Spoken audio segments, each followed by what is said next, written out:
لوگ کیچڑ سے بچ کے چلتے ہیں تاکہ کپڑے خراب نہ ہو جائے، اور کیچڑ کو یہ گھمنڈ ہونے لگتا ہے کہ لوگ اس سے ڈرتے ہیں۔ ہمارے ارد گرد بھی کچھ انسان اسی غرور میں رہتے ہیں۔ ہر حال میں شادی کر لو، اگر اچھی بیوی مل گئی تو خوش رہو گے، اور اگر بری نکلی تو فلسفی بن جاؤ گے۔ اپنے وقت کو دوسروں کی تحریروں سے خود کو بہتر بنانے میں صرف کریں، تاکہ آپ آسانی سے وہ حاصل کر سکیں جس کے لیے دوسروں نے محنت کی ہے۔ تاریخ خود کو دہراتی ہے، پہلے المیہ کے طور پر، پھر مزاحیہ تماشے کے طور پر۔ تبدیلی کا راز یہ ہے کہ اپنا تمام توانائی پرانے سے لڑنے میں نہیں بلکہ نئے کو بنانے میں لگائی جائے۔ پیسہ کامیابی پیدا نہیں کرے گا، بلکہ اسے کمانے کی آزادی کامیابی لائے گی۔ خوشی کا راز دیکھیے، زیادہ کی تلاش میں نہیں بلکہ کم میں خوش رہنے کی صلاحیت پیدا کرنے میں ہے۔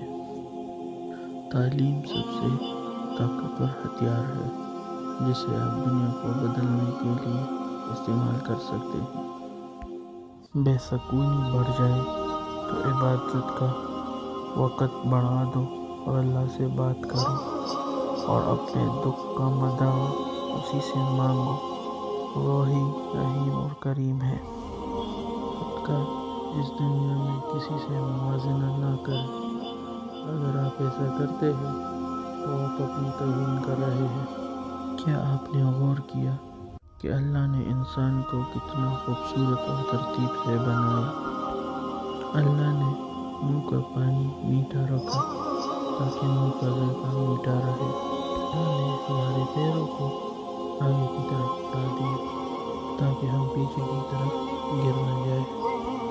اللہ نے آنکھ کا پانی کھارا پیدا کیا تاکہ ہماری آنکھ بیکٹیریا یا کسی اور جاندار سے محفوظ رہے۔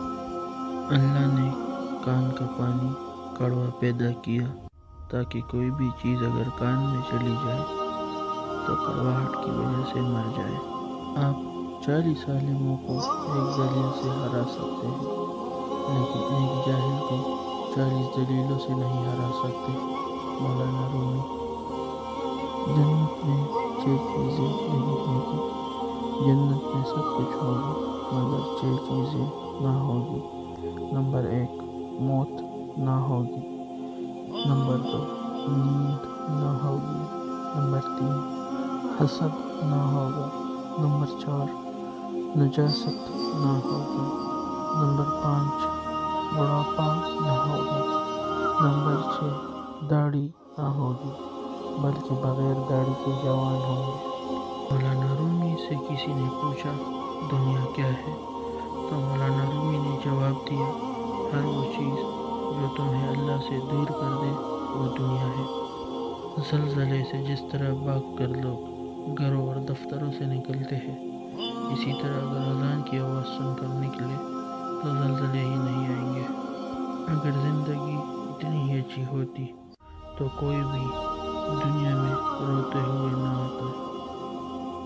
اگر لوگ آپ کو ضرورت کے وقت یاد کرتے ہیں تو برا مت مانو، انہیں مطلب ہی نہ کہے، کیونکہ چراغ کی ضرورت اندھیرے ہی میں پڑتی ہے۔